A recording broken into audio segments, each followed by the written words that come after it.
បាទថ្ងៃនេះខ្ញុំចង់បកស្រាយអំពីចម្ងល់មួយរបស់កសិករយើងថាតើហេតុអ្វី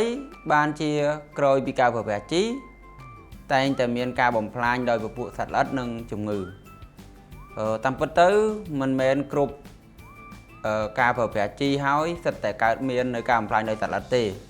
ប៉ុន្តែវាអាចប្រហែលជាមកពីចំណុចសំខាន់មួយចំនួនទី1ដោយសារមុនការប្រើប្រាស់ជីហ្នឹងនៅក្នុងស្រែឬក៏ក្នុងចង្ការរបស់យើងហ្នឹងគឺមានវត្តមាននៅពពួកសត្វល្អិតហ្នឹងរួចហើយនៅពេលដែលយើង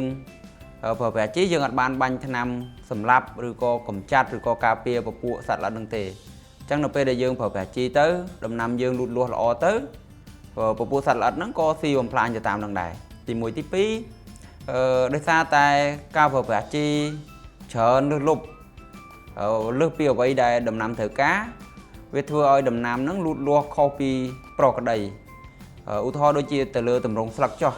នៅពេលដែលយើងប្រើប្រាស់ជីច្រើនលើសទៅធ្វើឲ្យស្លឹកហ្នឹងលូតលាស់ខ្លាំងប៉ុន្តែនៅពេលដែលស្លឹកលូតលាស់ខ្លាំងភ្នាសដែលយើងហៅថាភ្នាសឬមួយក៏កោសិកាខាងក្រៅដែលជាអ្នកការពារនៃផ្ទៃស្លឹកហ្នឹងគឺវាទៅជាស្ដើងនៅពេលស្ដើងពពួកសត្វល្អិតអស់ហ្នឹងវាចូលចិត្តពីព្រោះវាស្រួលចុចស្រួលជក់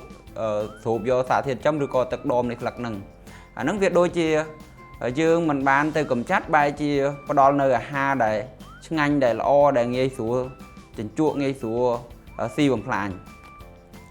ចំណុចទី3តកតងទៅនឹងការបំលែងសារធាតុចិញ្ចឹមទៅជាអាមីណូអាស៊ីតឬមួយក៏ទៅជាពពួកស្ករ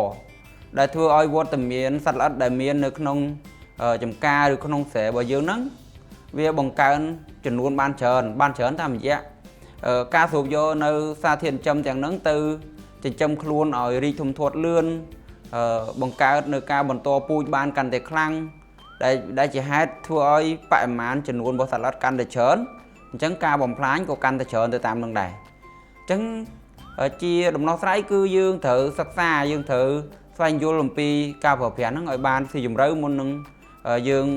យកបរិមាណជីហ្នឹងទៅប្រើលើដំណាំនីមួយៗហើយជាជម្រើសដែលល្អបំផុតគឺគប្បីមុននឹងការប្រើប្រាស់ជីយើងគួរតែប្រើប្រាស់នៅពពួកថ្នាំកម្ចាត់ឬក៏ការពារនៅពពួកសត្វល្អិតឬក៏ពពួកជំងឺហ្នឹងជាមុនចាំយើងប្រើប្រាស់ជីទៅគឺចំគោលដៅល្អបាទអរគុណ